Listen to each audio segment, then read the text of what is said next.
जय श्री कृष्ण। आपका मेरे चैनल में स्वागत है।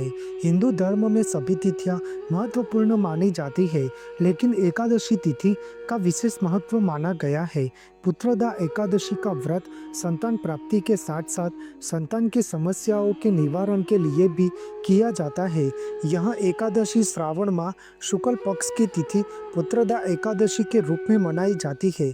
इस साल यह पुत्रदा एकादशी की तिथि 5 अगस्त 2025 यानी कि मंगलवार के दिन मनाई जाएगी। भगवान श्री कृष्ण ने धर्मराज युधिष्ठिर को कहे हुए इस कथन अनुसार यदि निसंतान व्यक्ति यह व्रत पूर्ण श्रद्धा और विश्वास के साथ श्री हरि विष्णु की विधि विधान से पूजा अर्चना करता है तो उसे संतान की प्राप्ति अवश्य होती है। संतान सुख की इच्छा रखने वाले को इस व्रत का पालन करने से संतान की प्राप्ति होती है। मान्यता है कि इस दिन व्रत रखने से भक्तगण को भगवान श्री हरि विष्णु की विशेष कृपा प्राप्त होती है और मृत्यु के बाद मोक्ष की प्राप्ति होती है। महाभारत में इस पुत्रदा एकादशी को लेकर एक प्रसंग का वर्णन किया हुआ है कि धर्मराज युधिष्ठिर ने भगवान श्री कृष्ण जी से श्रावण माह की शुक्ल पक्ष की पुत्रदा एकादशी व्रत के बारे में वर्णन करने के लिए प्रार्थना की। तब भगवान श्री कृष्ण जी ने वर्णन करते हुए कहा कि यह व्रत संतान प्राप्ति के लिए उत्तम है तथा इस व्रत से जीवन में सुख समृद्धि की भी प्राप्ति होती है। तब भगवान श्री कृष्ण जी ने धर्मराज युधिष्ठिर को इस पुत्रदा एकादशी की कथा का वर्णन करते हुए कहा कि भद्रावती नगरी में एक सुकेतुमान नाम का राजा रहता था, लेकिन उसका कोई पुत्र नहीं था। वह निसंतान था। उसकी पत्नी का नाम शैव्य था। पुत्र न होने के कारण हमेशा वह चिंतित रहा करती थी। राजा की पितृ भी रो रो कर पिंडदान लिया करते थे और सोचा करते थे कि इसके बाद हमको कौन पिंडदान देगा। वह राजा भी सदैव यही विचार करता था कि मेरे मरने के बाद मुझको कौन पिंडदान करेगा। बिना पुत्र के पितृगणों और देवताओं का ऋण मैं कैसे चुका सकूंगा। जिस घर में पुत्र न हो उस घर में सदा के लिए अंधेरा ही रहता है। इसलिए पुत्र प्राप्ति के लिए क्या प्रयत्न करना चाहिए। जिस मनुष्य ने पुत्र का मुख देखा है वह बहुत भाग्यशाली है। उसको इस लोक में यश कीर्ति और परलोक में परम शांति मिलती है।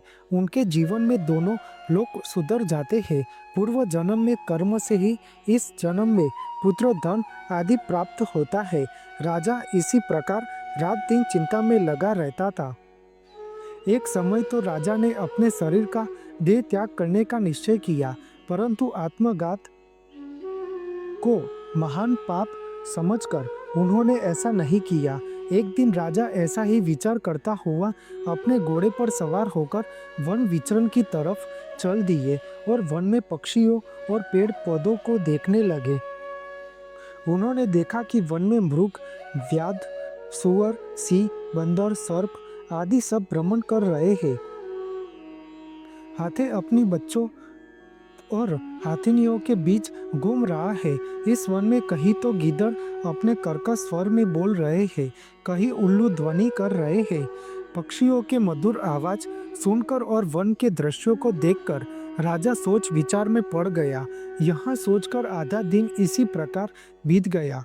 वह सोचने लगा कि मैंने कई तरह के यज्ञ किए, दान पुण्य किया, ब्राह्मणों को स्वादिष्ट भोजन से तृप्त किया, फिर भी मुझको दुख प्राप्त क्यों हुआ।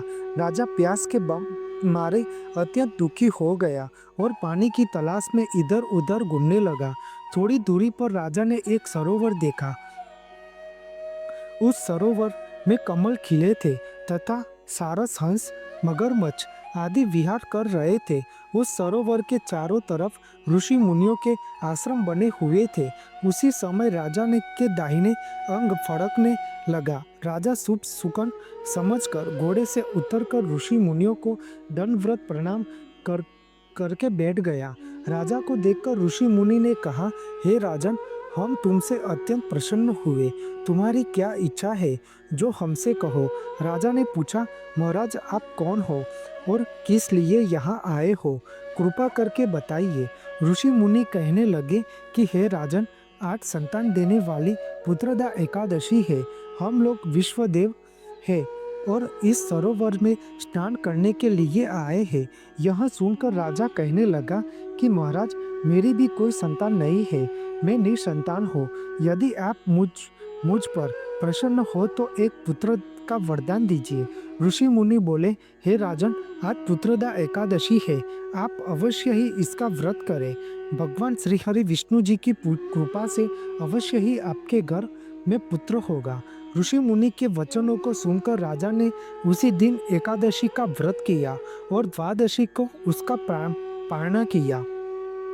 इसके पश्चात ऋषि मुनियों को प्रणाम करके राजमहल में वापस लौट आया और कुछ समय बीतने के बाद रानी ने गर्भ धारण किया और 9 महीने के पश्चात उनके राजमहल में एक पुत्र का जन्म हुआ।